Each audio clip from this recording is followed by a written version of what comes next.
Director Kevin Guthrie, our head of the Florida National Guard, Jim Eifert, Transportation Secretary Jared Perdue, and Gracia Check from FEMA. As of 8 a.m. this morning, Hurricane Ian is located roughly 200 miles south of Key West. It's moving north at 12 miles per hour and is anticipated to exit land in Cuba very soon. It is now a major hurricane, Category 3 hurricane with maximum sustained winds of 125 miles per hour. Overnight and into this morning, some of the modeling that has been done is now projecting a landfall south of Tampa Bay. I know we've talked about the cone of uncertainty where the landfall was projected. We had it in North Florida just a couple days ago. That's consistently been moved more east into the Florida Peninsula. Yesterday evening, there were a lot of solutions bringing it right into Tampa Bay. Now you have a lot of solutions bringing the landfall into the Sarasota area. There's still uncertainty with where that exact landfall will be. But just understand the impacts are going to be far, far broader than just where the eye of the storm happens to make landfall. In some areas, there will be catastrophic flooding and life-threatening storm surge. And so if you're on Florida's Gulf Coast, from Naples all the way through the Tampa Bay area and some of the counties north of that, that could be something that happens. And it will certainly happen in some parts of Florida's Gulf Coast. Now, I know there's folks in Southwest Florida who remember Hurricane Charlie was projected to make a direct impact into Tampa Bay, and then it turned and went into Southwest Florida. I would just say the track may end up doing something similar, but this is a much different storm. Charlie was a lot smaller. It was powerful. It was a Category 4. Most of the damage from Charlie was from wind and wind destruction. What we have here is really historic storm surge and flooding potential. And so if you're looking at those places in Fort Myers, Charlotte County, Sarasota, the storm surge that you're going to see generated from this is going to far eclipse what we saw there. And so as you look to see what is going on with the local counties, there's evacuation orders that are in place on all these counties from Pasco and Pinellas down to the Fort Myers area. And our recommendation is to heed those evacuation orders. What those evacuation orders are doing is identifying people that live in areas that are vulnerable to major storm surge. And that storm surge can be life-threatening. There's certain things we can protect against in terms of the wind and the structures, and we've got great building codes. But when you have 5 to 10 feet of storm surge, that is not something that you want to be a part of. And Mother Nature is a very fearsome adversary. So please heed those warnings. You do not need to evacuate to another state. You don't need to go hundreds of miles away. There's shelters that are open in all of these counties at this point. The important part of if you're under an evacuation order is evacuate to higher ground that is going to be safe from the type of surge and flooding that we're fearing with this storm. Of course, there's certain Floridians that may live in mobile homes or manufactured housing that would be vulnerable. If you're under an order, of course, you want to be in a structure that is going to be able to withstand some of the hurricane winds. But by and large, we're looking at really, really major storm surge up and down the west coast of Florida. There are people that, of course, are evacuating on different roadways. There has been traffic, but there has not yet been the backups where FDOT and FHP have opened the emergency shoulder lanes. They will do that once sustained speeds are at 40 miles per hour or less. And so when that happens, they will make that call. People will be able to use those, but don't use it until then, because that obviously, carries some risk if people, don't know that that's something that is going on. You also can use things like Gas Buddy to find gas stations in the area that have fuel. And I would note, if you look at these updated tracks that we've been getting this morning, and I think you'll probably see that reflected in the 11 a.m. advisory from the National Hurricane Center, you have potential paths of the storm entering Florida's Gulf Coast, cutting across the state and exiting into the Atlantic Ocean. That means some of those counties that are more interior, you could absolutely see power outages. You could see inland flooding. You could see various types of tree and damage from wind. So just be prepared for that. We were here 48 hours ago, and most of the solutions had it going up the coast, the west coast of Florida. Well, now most of them have it ramming into the state of Florida and cutting across. And so just be prepared for that and understand that that's something that could be happening. Visit Florida has partnered with Expedia to launch an emergency accommodations page. Anyone who has been ordered to evacuate can use this page to find available accommodations in other areas of the state by visiting expedia.com/Florida. Again, expedia.com/Florida. We have about 2.5 million Floridians that are currently under some type of an evacuation order. Make sure you know your evacuation zones, so you can find that at floridadisaster.org/plan-prepare. floridadisaster.org/plan-prepare. And of course, if you are called upon to evacuate, make sure you take care of your pets. Don't leave your pets behind when you're evacuating.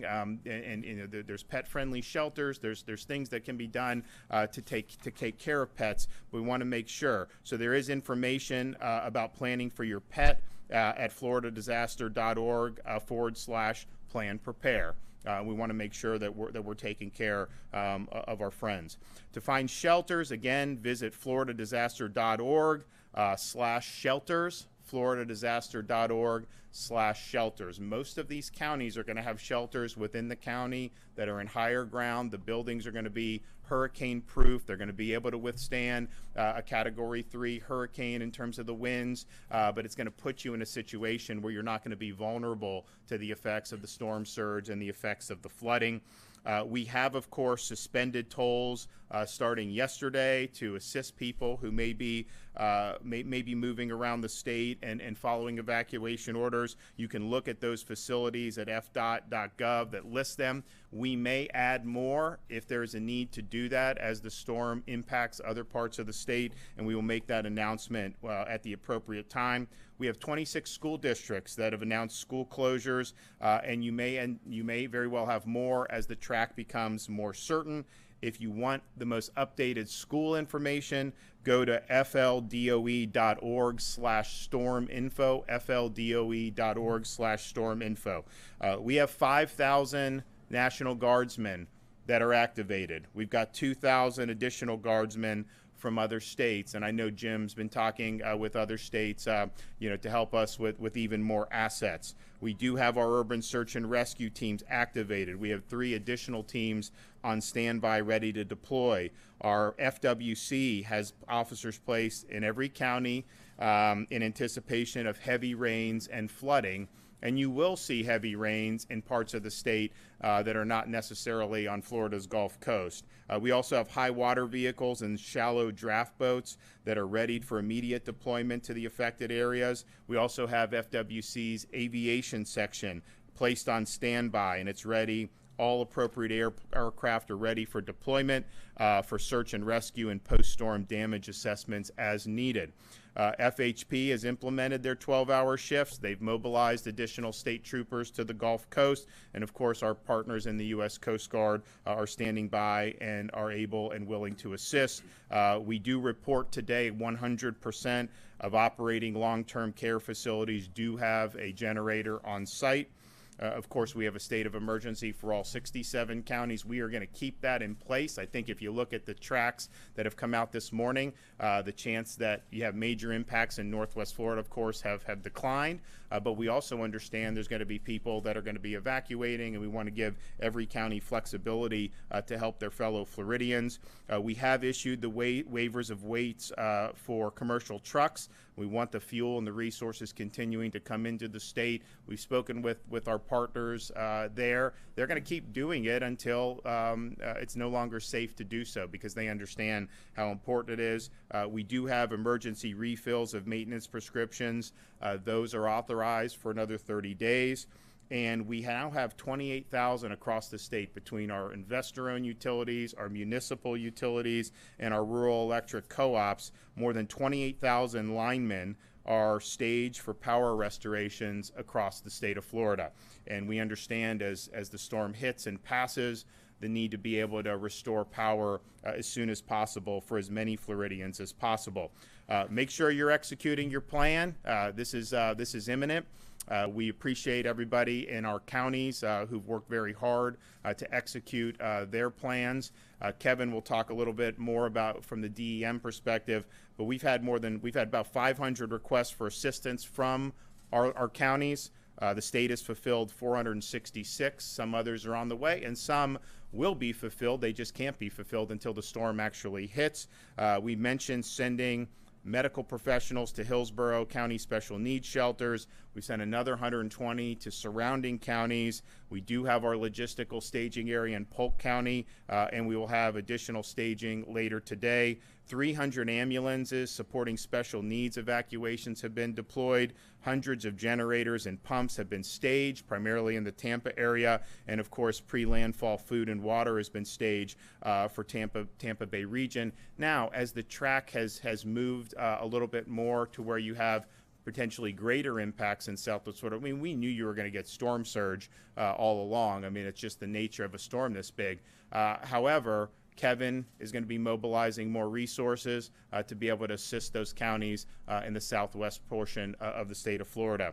Again, go to floridadisaster.org/get-a-plan to make sure that you have what you need. You know, you still have time today to execute what you need to do. If you're in an evacuation zone, you have time to be able to heed those orders. If you're not, you have time to be able to get whatever supplies that you may need to deal with what's going to happen over the next few days. I would just tell all Floridians who are in the path of this, you know, there's going to be interruptions in things like power. There's going to be interruptions in fuel, maybe interruptions in communications. That is to be expected, so just plan for that.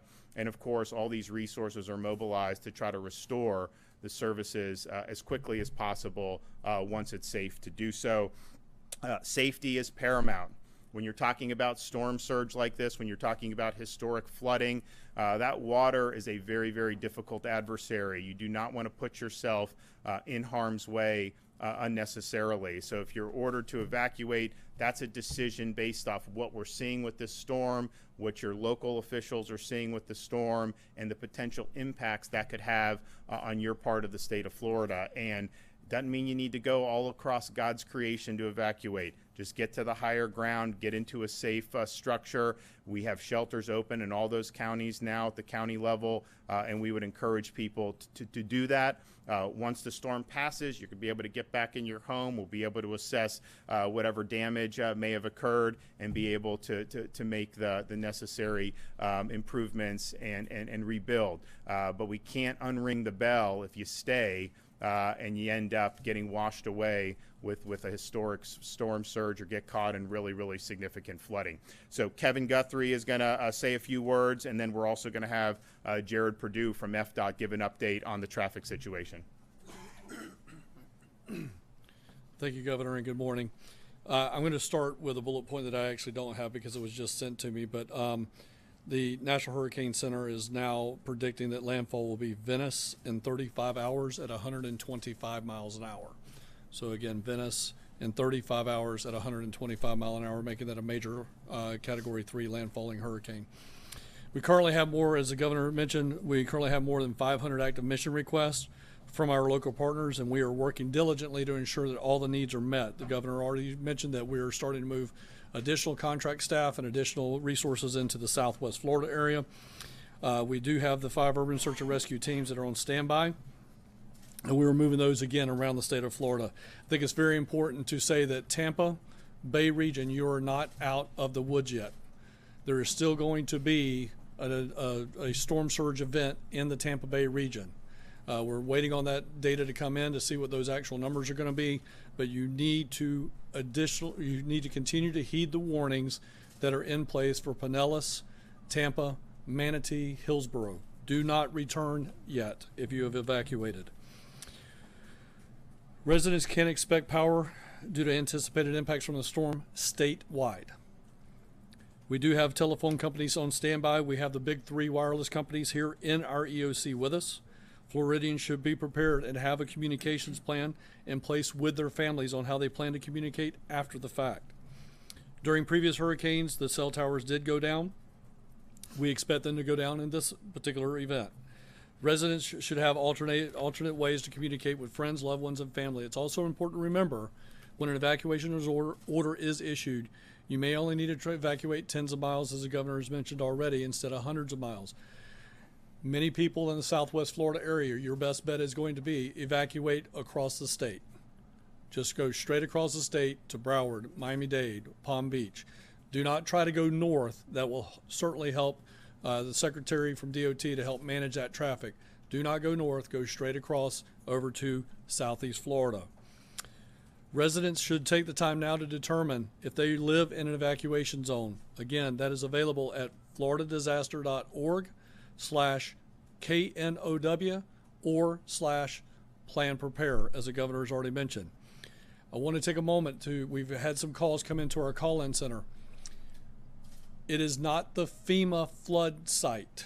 These are evacuation zones on floridadisaster.org. They are not one and the same. We had a lady call in this morning saying, well, it says I live in a zone X. That is a FEMA flood map. That is not a storm surge zone evacuation zone. So please know the difference between the two.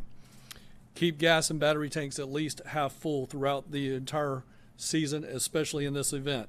That'll cut down on lines at gas stations. If you live in an evacuation zone and you decide to shelter in place, make sure you have enough supplies to weather the storm. We may be without power 3, 5, 7 days or more, depending on the situation. You'll want to make sure that you have extra cash in case in case credit card services are unavailable after the storm. Another major threat with Hurricane Ian is going to be damaging winds. So if you can pick it up, put it up.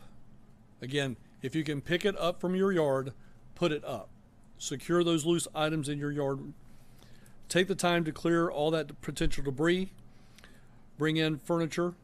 Strong winds can pick those items up and crash them into your home or your neighbor's home. For more updates in your area, remember to follow your local county emergency management activity. That will be the best source of information at the local level on your evacuations. The division has activated the State Assistance Information Line, the cell line, to provide additional resources for Floridians to receive up-to-date information regarding Hurricane Ian via phone. Residents and visitors can call this toll-free line at 1-800-342-3557. I'll repeat that number. It is 1-800-342-3557. You can also follow the division on Facebook and Twitter. Our Twitter handle is at FLSERT. That's at FLCERT.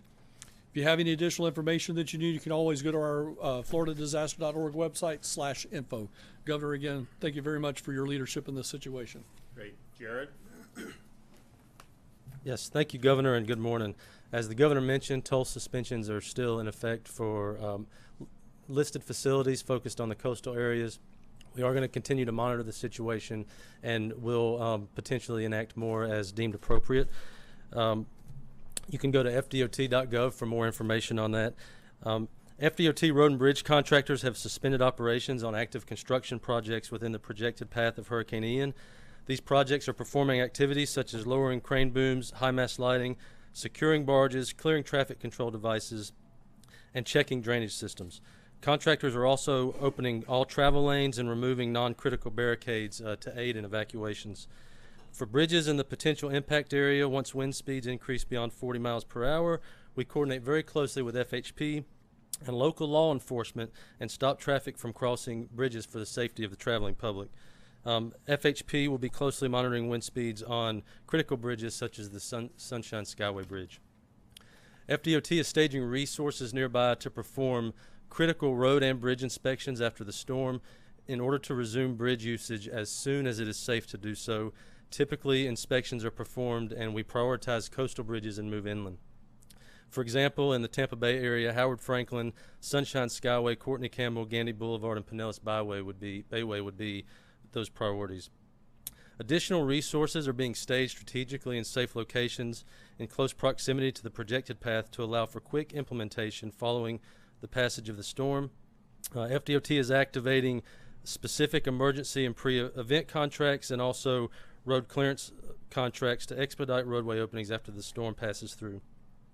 FDOT will also be closely coordinating with utility providers to coordinate post-storm debris operations in support of power restoration. We continue to coordinate very closely with FHP, Georgia DOT, Florida DEP, and the U.S. Coast Guard for other bridge and road closures and to facilitate evacuations and debris cleanup after the storm passes through. All of our seaports currently have adequate fuel supplies and are well positioned to quickly reinstate operations following the storm to keep fuel supplies moving. Seaports in the cone of influence have already begun suspending operations to prepare for impact and staging appropriate resources to safely restore operations after the storm. We're also very closely coordinating with our airports in the area of impact. For information on airport closures, please get with your local airports. As evacuations continue, FDOT has traffic management centers around the state that operate 24/7. We have teams monitoring traffic levels along critical corridors to ensure safe and efficient flow of traffic. We've also increased our resources in terms of FDOT road rangers and motorist assistance to aid in evacuations, and we will be closely monitoring traffic speeds, traffic volumes along the evacuation routes, and we'll also be considering the use of the shoulders when it is needed. As the governor mentioned, we typically look at operating speeds of around 40 to 45 miles per hour. We've already begun operations to make sure the shoulders are clear of debris and clean so that vehicles can safely use them. Florida's 511 travel information system is available for drivers to stay informed about roadway conditions during emergencies. These services includes traffic conditions, road and bridge closures, toll suspensions, and other specialized alerts. To use Florida's 511, visit the website at fl511.com or download the app on both Apple and Android devices. Again, Governor, thank you for your leadership. Okay. So so that's what the NHC is going to have that at the 11 advisory. That's what we're being advised. Okay, so and we had mentioned, because the models overnight that were coming in were all arriving at Solutions in Sarasota area.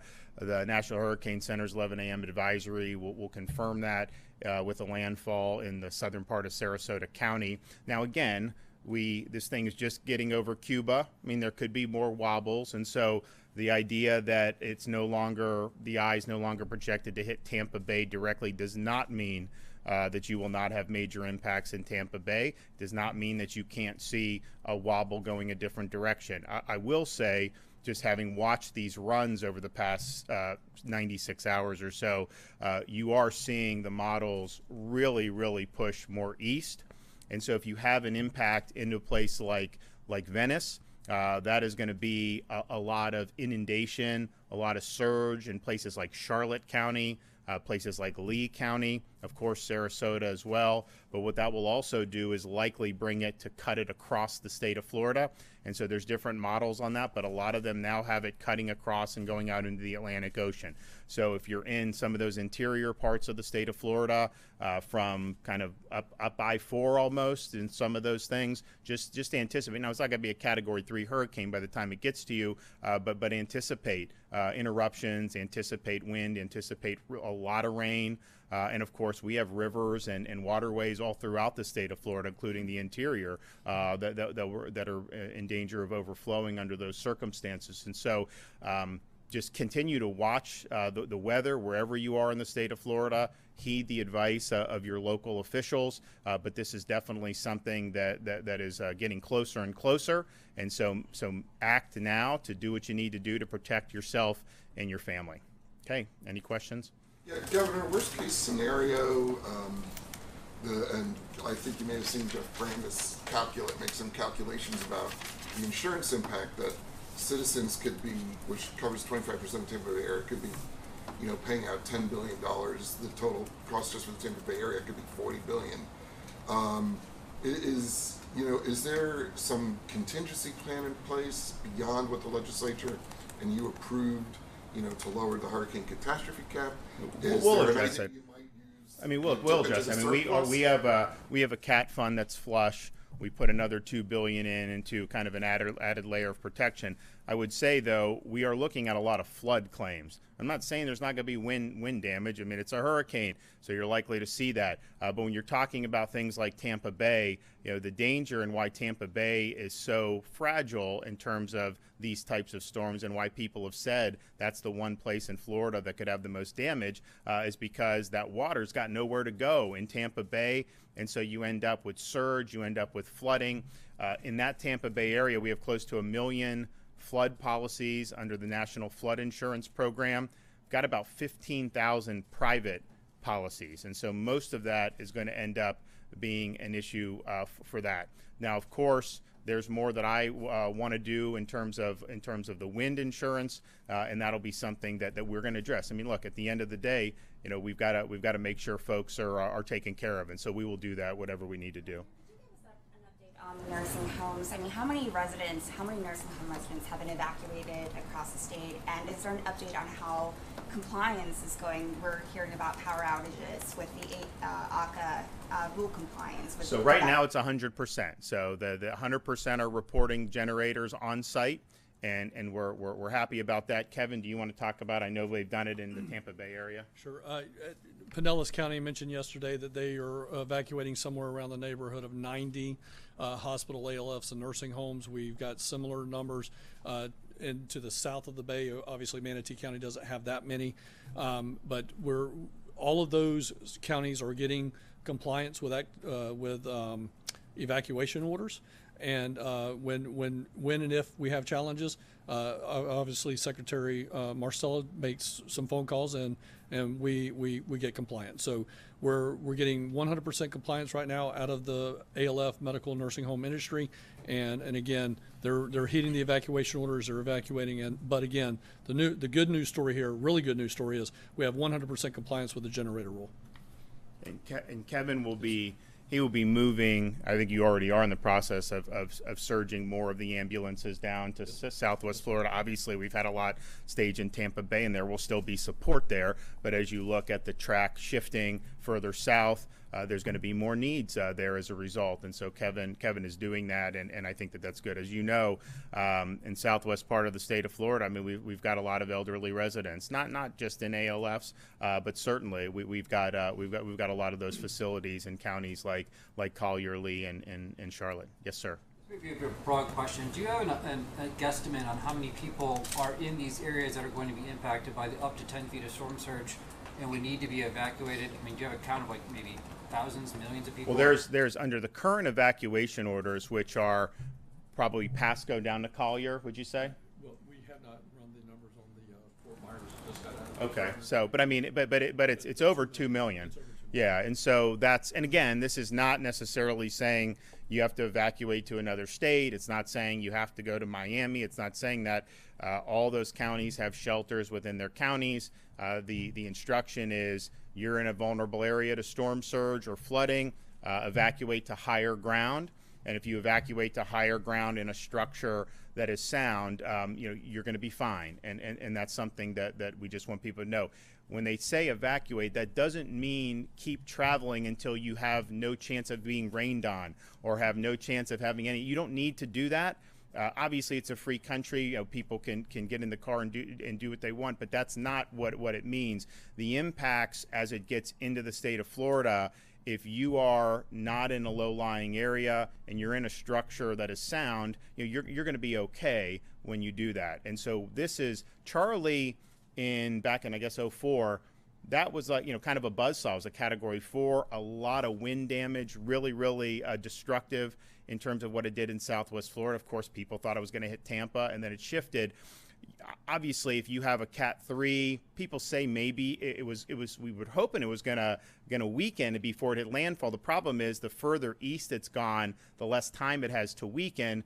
Nevertheless, what this is really doing, because of the size of the storm is it's kicking up a lot of surge. I mean, those seas, the Gulf is going to be very angry as this comes in, and you're going to see that happen. And so the danger to life and limb is really from that surge and from that flooding, more so than the wind. Obviously, if you're in a mobile home and you have 120 mile an hour winds, I mean, that's going to be a problem, and heed the evacuation orders accordingly. But we've got a lot of Floridians who are in low-lying areas, and when you have storm surge of this magnitude, that can absolutely be life-threatening.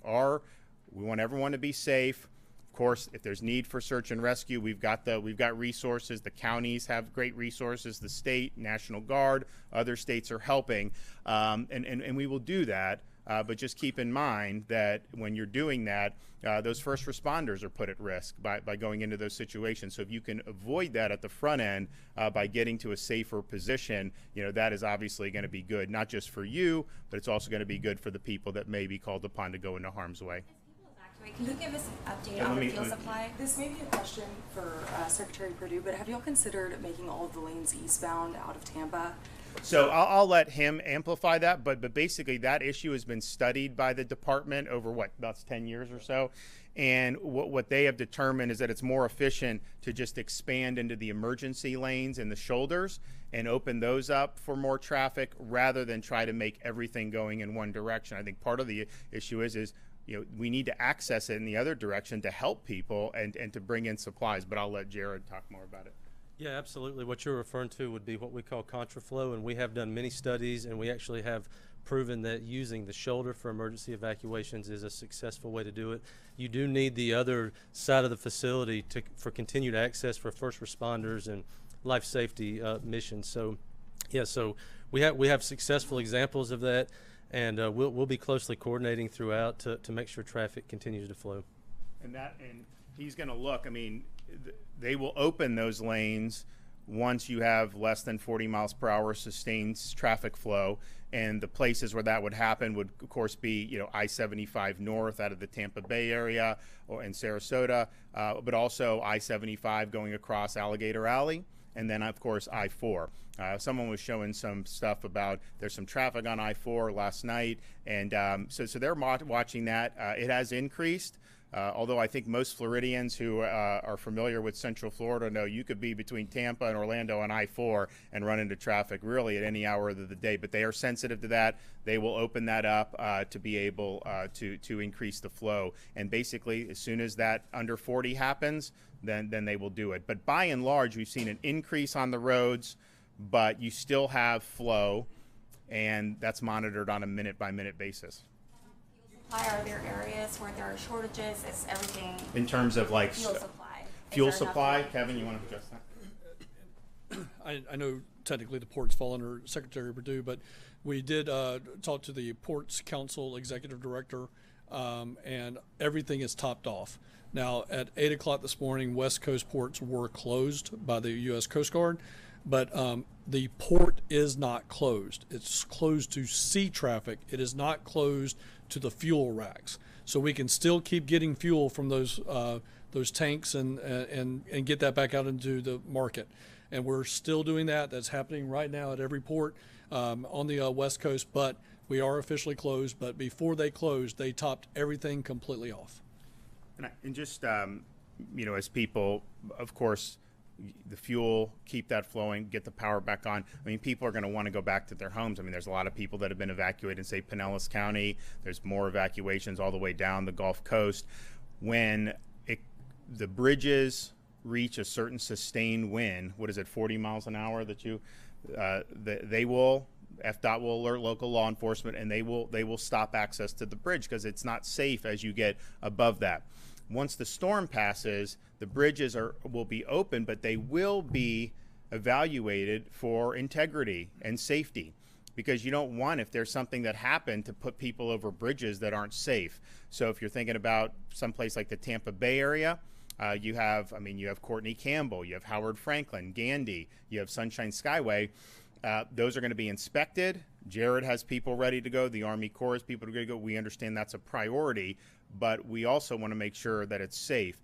The extent that the storm goes more in the Venice area, you're looking at different bridges in and out of Charlotte and Lee County. So you will have, at some point, those will be suspended in terms of people being able to use those. And then once the storm passes, they are going to be evaluated for structural integrity as well. So really from Southwest Florida up into the Tampa Bay area, we've got a lot of bridges getting in and out of these communities, and they're all going to be evaluated, and we want to make sure that they are, if they're safe and still sound, which we anticipate they will be. But this is a significant storm. Some of them that may be a little lower. There'll be water pushing up. So there's just a lot of factors. But that will happen. So just plan on when the storm passes. There may be a short period of time where that is being evaluated, and that's just being done for people's safety. Yep.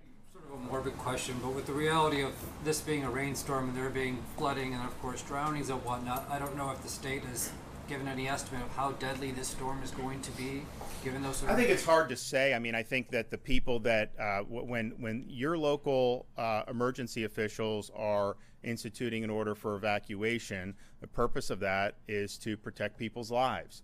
And the more people that heed that, the less likely that you're going to see fatalities when you have major storm surge or flooding in those areas. I will say, and it's something that Kevin has also talked about and I've talked about a lot, in some of the recent storms across the country, you've had more fatalities after the storm hit than because of the storm directly. And that has a variety of different reasons. One of the things is misuse of generators inside people's homes. That exhaust has got to go outside your home. Do not put that inside. That will be, you could get poisoned and you could die. So we see that happens now in pretty much every storm. So we've put out videos, we've put out different guidance about using generators I mean, nobody wants to be without power. Generators can be a great thing to kind of keep a sense of normalcy as you're waiting for other things around you to get back to normal, but you got to use it properly. There's also people will go into some of the standing water that you see. If you have standing water, you could have an electrical cord or something that is in there, and you could get harmed in that way. Driving vehicles when you have a lot of standing water is very, very hazardous. And so we would caution people not to try to drive vehicles through flooded streets. So you see a lot of the things that happen after the storm that have unfortunately caused folks to pass away. So those are things that we're putting guidance out on. But on the front end of the storm, the surge, the flooding, making sure if you are in a vulnerable structure like a mobile home that you be able to evacuate to a safer structure is very, very important. The General, if I may, given the severity of the flooding we expect, what role do you expect the Guard to play in the aftermath of the storm? Really, it's we're a support role, whatever the Department of Emergency Management needs us to do. It could be everything from security to transportation. Aviation is a big part if we end up in search and rescue kind of scenarios. So, we're kind of the Swiss Army knife of operations. We can be used for whatever the Department of Emergency Management needs us to do. More assets. Can you be more specific about what type of assets maybe y'all are searching for? Yeah, as we do our planning, it kind of changes every day. Yesterday we were looking at the potential even having to do air bridges into the peninsula of St. Petersburg, Clearwater. As the storm moves further south, we think that may not be quite the plan that we need to be looking at. So kind of changes day to day as we see the updates in the hurricane and where it's going to be and what kind of potential damages and missions it might introduce for our forces. So we're constantly reassessing some big things that we're looking for from out of state, additional aviation assets HH-60s, CH-47s, heavy lift capability to be able to move supplies and people and equipment. Search and rescue equipment and supplies also a big part of that. So it really depends. Could be security depending on where we are and what the aftermath looks like as we go through the recovery stages. So we've got transportation's another big one, looking for high water vehicles as well as swift water vehicles if we end up with a flooding event where we're needing to get to folks who can't move by land. So really almost everything that you can imagine that the director might be needing some additional muscle on, will be providing it. Yeah. This might be for Director Guthrie, but we keep talking about the flooding and the surge, and it kind of reminds me of what happened with Katrina, where the damage and the threat was more flooding and surge, and in advance of that, they got like 80 to 90% of New Orleans evacuated and managed to avoid a lot of serious death. But there were still people on rooftops, people in car. Yeah, yeah. Have you thought about that? Have you looked at Katrina as a potential model for what you need to do to respond here? Absolutely. History is past performance, and the best predictor of future performance is past performance. So we certainly look at all of those after action reports and take the best practices from them. And that's one of the reasons that in the last question was just answered by the general, we're beefing up aviation assets so we can actually go out and do that recon after the disaster happens. So if we have somebody in an island situation, or maybe even on a vehicle rooftop, or even God forbid an actual structure rooftop, these guys can help us locate that. We can start moving ground assets into that situation, or if need be, we call in the Coast Guard, and the Coast Guard comes in and starts doing some type of aerial type rescue. So all of those things are true, but again, I want to reiterate what the governor just said. If people will heed evacuation orders, and it goes back to Eric's question, if they heed the evacuation order, I have a 100% guarantee that they will not die from storm surge if they heed the evacuation order. I have a 100% guarantee that they will not have to be rescued off a rooftop if they heed the evacuation order. Where we're at right now is execute your plan, start evacuating if you've been asked to evacuate. So we're going to be continuing to work with our local partners. I do want to thank everybody up here at the Florida Department of Emergency Management, everyone involved with the EOC. This was something that we saw coming when it was just, I guess, a disturbance off the, coming in there, and we understood the potential, and so we've been working with all the local partners under a state of emergency, and I do really appreciate all the work that they've done. The one thing about Florida, we have to deal with a lot of these threats. It's just something that you do when you live in a kind of a tropical paradise. But we're fortunate we have some of the strongest emergency management professionals in our counties anywhere in the country, and I think that they're doing a great job, and they'll continue to serve the people of their communities well as we weather this over the next many days. Thanks, everybody.